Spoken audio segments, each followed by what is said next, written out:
أنت دعواتي خنين إسني أفيرو والله الذي لا إله غيره أستاذ حكيم حسن فليتفضل مشكورا ومجد. الله أكبر. الحمد لله والصلاة والسلام على رسول الله وعلى آله وأصحابه أجمعين. أما بعد، أعوذ بالله من الشيطان الرجيم. بسم الله الرحمن الرحيم. رب اشرح لي صدري ويسر لي أمري واحلل عقدة من لساني يفقه قولي. أحييكم بتحية الإسلام الخالدة رمزاء آمان وعنوان السلام. السلام عليكم ورحمة الله وبركاته. duraan dursee sagantaan tun akka akkanatti bareeddee argamtu warra tattaaffii godhe jazaakumullahu khayran wa baarakallahu fiikum wa rafa'allahu qadrakum isinin jechuufadha. eegasi abbaa keenya fadiilati sheekh waddoktor abdusalaam khadiir matta'ahullahu bisihati walaafiya, eegasi ustaaduna alfaadil kamaal shamsuu matta'ahullahu bisihati walaafiya waan rikogniishina jedhamu waan dubbataniif jecha obbaleetii teenya xiqqoon san eenyu jettaniin as jala isiniin baaboo rabbiitu jira. ani huccuu bareedduu fadheetiin dhufe nuti boo kaawiyyaas godhadhe. aboo intalti san eenyu jette qa aboo rabbiin intala san umrii nu haa dheereessuga. aboo gorsa fixee bar isin ilillii isiitiin kan nu fadheef walii quudhaa hin jenne wallahi gorsa ajaa'ibaati jettee jechuu fadheeti. eega abbaan keenya ustaadi keenya kabajamaan rikogniishina jedhan gaafa tokko rabbiitu jiraaboo an nama gatii qabuu miti waa takka isiniif haa joobo aboo gutakkaa sallu ala nabi. waan duraan miidiyaa irraa narraa beetan numa arkattaniin sodaatin. ustaada wajji bar wala agarree jirraa bar ustaadun alfaadil arra dura wala agarree wallaa gaafa san akka ammatti hin fammasniin saaboo fi gaafa sanis ammas takkaan ja'aboo akka ustaada keenya kabajaa qabu kaamil shamshuu kanatti xiqqoo qallaan ture amma borcee cufaan baase maatti cuuf eessatti wala agarre ni beetaa yaa ustaadun almubaarak baankii oromiyaa ga tadirree dhawaa eeba isi waliin deemnee cufaatu nyaata cufaatu orbiititti wajji nyaanneera. footoo isiitillee ragaan hin qabaatu keessa jirti abshee sin garsiisa.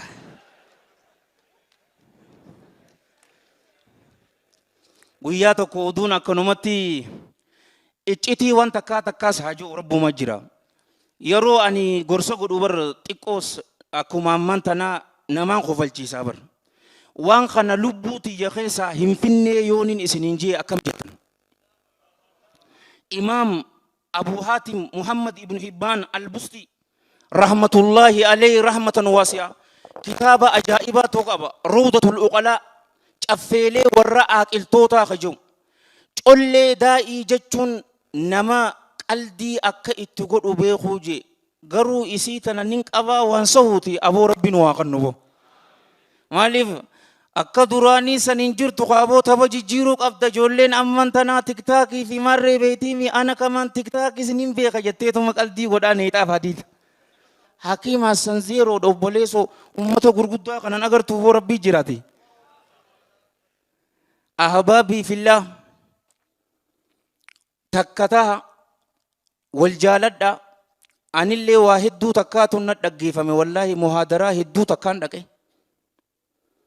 innawaa mucaa xiqqaa takkallee rabbiin dhiyootana nuufe kannee barni beetanii onnoo mucaa xiqqaa sanillee dhiisee yeroo duraatiif laziizoon matta'ahullahu bisihati walaafiya aboo yeroo duraatiif afaan oromootiin muhaadaraa qabnaa jennaanini wallaahi an qophiidhaan jeen obboleesso guyyaa ati na yamte sani miilaanillee taatu nin dhufaan jeenbo aboo deemmi lammaalii dhufta xayyaaraan si finnee si galchinaa jeeboo wandaa taamiin jeen akkas taatas.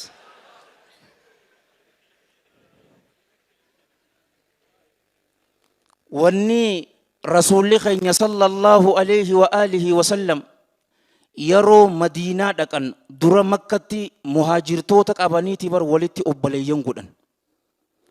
eeganaa yeroo madiinaa dhaqan muhaajirtootaa fi orma madiinaa kana isaanis qabaniiti walitti obboleeyyan oduun goone warra madiinaatis qabanii Oosii fi Khazraj amata 120 jetti gariin ulamaa'ii lolaa isaan jidduu ture takka walitti godhan eegasii muhaajirtootaa fi ansaara walitti ta'uu godhan. Arranta nameelal nama as jiru warra Arsiiti jira, Jimmaa jira, Illuu Abbaaborii jira, Harargee jira. Aboo kun naman gammachiisu. Nu cufaatu maaltu walitti tokko nu godhe jecha dhugaa laa ilaaha illallaatu walitti tokko nu godhe bar. Gurbaan asitti yeroo amman tana nama du'ee fakkaatu yeroo dhufe khalqiin garii ni sossodaatte maal sodaatte aboo kun karaa keenya ka dhugaati bar. Rabbiin khaatimaa nu haa tolchu malee. Ni beeytaa amman tana waa hundaatu nuti keenya seena malee keenyaa miti bar. Qaamni ati qabdu kun qaama keetii miti. Walaa jaartii ta'e walaa aangoo ta'e liphii ijatti si keessaa fuudhuu mala. Gaafa tokko sheekha ajaa'ibaa tokkootu ture biyya South Africa tana. Amaanaadhaaf qissaa tana amata lama dura fadiilati Sheekh Hamid Musa matta'ahullahu bisiyaati wal aafiya isarraa hin dhagaye. Sheekticha san yeroo agarte wallahi mirqaana ajaa'ibaati si dhufa. Haafizul likitaabillah bashaasha namaa tokko salaata subiitiin salaachisaa de'ee oduu deemu jiru dhagarratti shirgigaatee lafatti kufe sheektichi kun. Ahbaabii fillaa ka'uu dadhabe silkii dhabe. Jaalawwan kiyya bakka akkanattiin kufee lafarraa ka'uu dadhabe naa kutaa ji'in. Tanaafuu alaykum biddu'aa haala fayyaa fi nagaya qabnu. Fayyaan amman tana wallaftuu seeti bar. Man asbaha minkum aaminan fi sirbi mu'aafan fi jasadi indahu quutu yawmi faka'annamaa hiizat lahu dunyaa bihazaafirihaa jedhe. Gariin ulamaa'ii hadiifni kun sanadni isaa laafaadha jedhan ammas amaanumaadhaaf. وحسن إسناده علامة الألباني في السلسلة رحم الله الجميع رحمة واسعة. نمني إسنير غنمت تبر حال فياك أبون ماتي إسات هوري إسات حواس إسات سيني قامني إسا فيا نغي غدما خطي حركي إجتي ندلي ديو بليسو وان قلب إسا خاران تنا نكبا قلب أراتي متي خامتا ميقاك أم نبو بليسو نتي. Akka nama addunyaa tana mogolee isiitiin arkateeti namni addunyaa mogolee isiitiin arkate rabbii isaa galatoonfachuun qabu. Ta dura du'aa'ii godhuuna lammada ammoo rabbii keenya galatoonfachuudhaan imaamun nawawiin xayyaballahu taraa allahan jalla jalaalu yeroo qananii takka namaaf haara yoomse galatatti haajamte ijatee haraamirraa qabnaan ati rabbii galatoonfattee bar.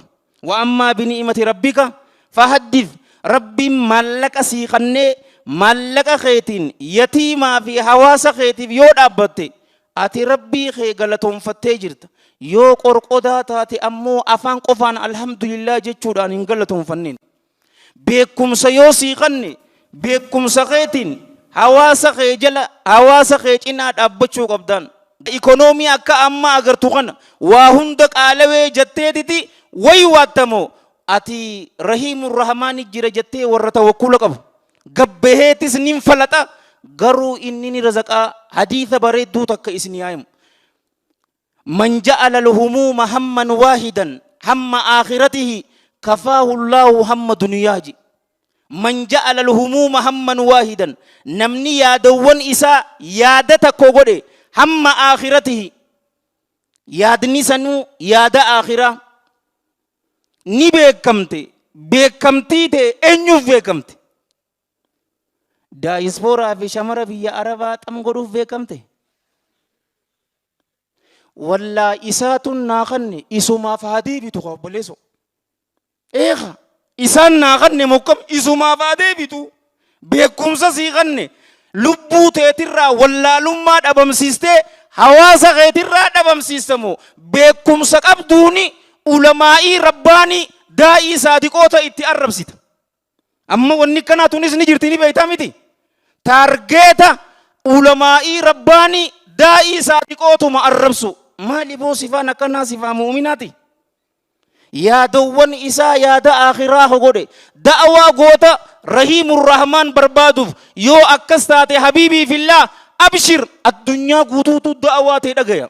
yoo ammoo laayikii fi sheerii fi maallaqaa fi guddina hawaasa keessa feete wallaahi alladhii laa ilaaha gayru da'waan ta'e girgiddaa kanan dabartu.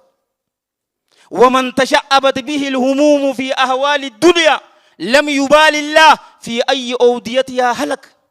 حسن لغيره حديث نقول ابن مسعود رضي الله عنه نمني جرون الدنيا دم اتباست جرو دنيا تنخيستي الله هم بددو جيبر لجين جرو دنيا خم خيستي دوئه هم بددو ilman jaldeesaatii fi ilman booyyee Israa'el ni beeytanii eelen shaaroon akkam godhe nama garii aangoon maraache aangoon jaalatin hin jenne bara habiibi akka obboleessi kiyya jee iskiil nama hoggonuun ayilitti haajamti yeroo garii diktaatara ta'uu qabdaa barni beeyta yoo kana jette gaa hawaasni dagaala sikkaasa obboleessoo nama laafaa yoo taate diktaatarummaa akkam ta Umar ibn al-Khattaab sani radiyallahu anhu yaa ergamaa rabbii nadhiisi murmaan irraa aboo akkasiiti malee fadhinnaa teetii fi miti beek mal godheen paaraalaayizii godhee ajjeesee bara. Habiibii nama zinaa godhee du'eetu jira ni beekta. Jiruun isaa gaadhalaa haraamiin jaalachuudha. Sa'aatu gahe nin dhaaban sodaatiin boo abshiriin sin jaani hariifaa bara obboleesso xaafa shana seetee boo.